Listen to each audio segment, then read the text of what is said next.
খিচুড়ি তো আমরা কতভাবে রান্না করে থাকি, কিন্তু সিদ্ধ চাল দিয়ে এত মজাদার করে খিচুড়ির রান্না, তাও আবার রাইস কুকারে, যদি একবার ট্রাই না করেন তাহলে কিন্তু এই স্বাদ কখনোই বুঝতে পারবেন না।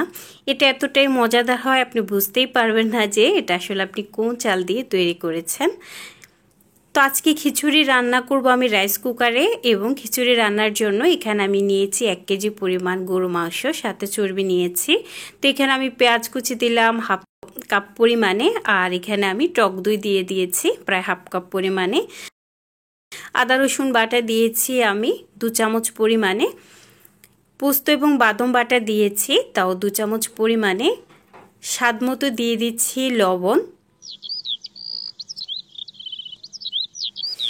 এখানে আমি জিরে গুঁড়ো দিয়ে দিব 1 চামচ পরিমাণে, ধনিয়ার গুঁড়ো 1 চামচ পরিমাণে, গরম মশলার গুঁড়ো 1 চামচ পরিমাণে। আমি 4 চামচের মাপটা বলছি, যেহেতু আমি ছোট চামচ দিয়ে দিচ্ছি সেক্ষেত্রে একটু বেশি দেওয়া হচ্ছে। আর এখানে আমি দিয়ে দিব হলুদের গুঁড়া পরিমাণ মতো, আর দিয়ে দিব মরিচের গুঁড়ো তাও স্বল্প পরিমাণে, কারণ যেহেতু এখানে আমরা কাঁচামরিচটা ব্যবহার করব সেজন্যে। দিয়ে দিলাম টমেটো সস, আর দিয়ে দিচ্ছি এখানে আমি সয়াবিন তেল। চাইলে কিন্তু আপনারা সরিষার তেলেও করতে পারেন। খুব ভালো করে মাখিয়ে রেস্টে রেখে দিব প্রায় 30 মিনিটের জন্য। এখানে আমি নিয়েছি মিনিকেট চাল 1 কেজি পরিমাণে। মাংসের জন্য আমি এখানে 3 পা পরিমাণ চাল নিয়েছি, এবং খুব ভালো করে ধুয়ে আমি আধা ঘন্টার জন্য ভিজিয়ে রেখে দিয়েছি, কারণ এই চালটা অবশ্যই ভিজিয়ে তারপরেই রান্না করবেন। তো এখানে আপনারা 1 কেজি মাংসের জন্য আধা কেজি চাল নেওয়ার প্রয়োজন নেই, যেহেতু এটা খিচুড়ি এবং সিদ্ধ চালের। তো এখানে আপনারা এই যে 1 কেজির জন্য 3 পা নিলেই হবে। আর এখানে আমি আলু ভেজে নিয়েছি একটু হলুদ আর লবণ দিয়ে। অল্প পরিমাণ আলু দিলে কিন্তু খিচুড়ি খেতে মন্দ হয় না।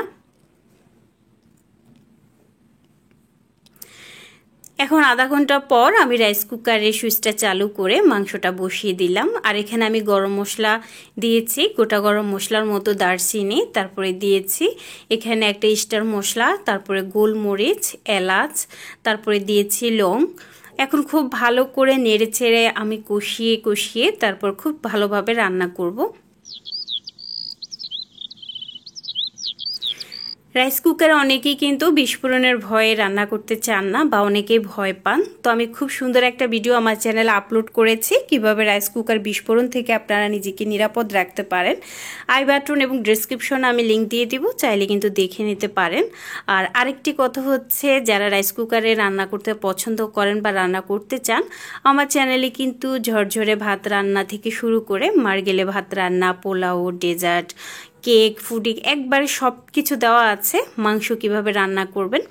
তো চাইলে কিন্তু আপনারা দেখে নিতে পারেন। আমার চ্যানেলের প্লেলিস্ট পেয়ে যাবেন এই ভিডিওর একবারে শেষে, যেখানে সমস্ত রান্নার ভিডিওগুলো আছে। আর কিন্তু আপনারা আই বাটন এবং ডেসক্রিপশনেও কিন্তু লিঙ্কগুলো পেয়ে যাবেন। আর বিশেষ করে প্লেলিস্টে যদি দেখেন রাইস কুকার প্লেলিস্টটা, সেখানে সকল ভিডিও আছে। তো এখানে আমি একটু বিরিয়ানি মশলা দিয়ে দিলাম, এটা কিন্তু অপশনাল, তবে দিলে টেস্ট খুব ভালো হয়। একটু বিরিয়ানি মশলা দিলাম আর একটু চিনি দিলাম। আর মাংসটা যখন সিদ্ধ হয়ে গিয়েছে তখন কিন্তু আমি এখানে আলু এবং মশারি এবং মুগ ডালটা একটু ভেজে তারপরে কিন্তু আমি দিয়ে দিলাম। দিয়ে আমি প্রায় 4 থেকে 5 মিনিটের মতো ভালোভাবে একটু কষিয়ে নিয়ে এখন আমি ভিজিয়ে রাখা চালগুলো দিয়ে দিলাম। তো এটাও প্রায় 3 থেকে 4 মিনিটের মতো একটু নেড়ে চেড়ে দিয়ে দিলাম কাঁচামরিচ, আলু বোখারা এবং দিয়ে দিলাম কিশমিশ। তো এইভাবে যদি রান্না করেন এর টেস্টটা যেমন ভালো আসবে আর যেন মুখে লেগে থাকবে, আমি কথা দিচ্ছি, যদি ট্রাই করেন দেখবেন। এভাবে 3 থেকে 4 মিনিটের মতো নেড়ে চেড়ে কিন্তু আমি রান্না করব। এর ফাঁকে কিন্তু সুইচটা বন্ধ হতে পারে, তবে সুইচটা বন্ধ হলে কখনোই সেটা নিয়ে আপনারা জোর জবরদস্তি করবেন না, অপেক্ষা করবেন। কিছুক্ষণ পর আবার চাপ দিলে কিন্তু সুইচটা আবার নিচের দিকে নেমে যাবে। তো এখানে ভয়ের কিছু নেই। তো এখানে আমি পরিমাণ মতো পানি দিয়ে একটু দুধ দিয়ে দিলাম এর টেস্টটা আরও ভালো আসার জন্য। পানি অবশ্যই কিন্তু উত্তপ্ত পানি দিবেন, এতে কিন্তু মানে ভালো হয় রান্না এবং ঝরঝরও হবে, টেস্টটাও ভালো থাকবে। ঠান্ডা পানি কখনোই ব্যবহার করবেন না। তো এখানে প্রায় আমার 1.5 লিটারের মতো পানি লেগেছে, আপনাদের হয়তো কম বেশি লাগতে পারে। আর আমি এখানে খুব সুন্দর ফ্লেভারের জন্য দিয়েছি কেওড়া জল। তারপর খুব ভালো করে এভাবে মিশিয়ে আমি দমে দিয়ে দিব। এইভাবে কিন্তু একটু টিস্যু দিয়ে ঢাকনার ফাঁকা জায়গায়, যেহেতু এখন কোনো ঝোল নেই সেজন্য আমি এভাবে টিস্যু দিয়েছি।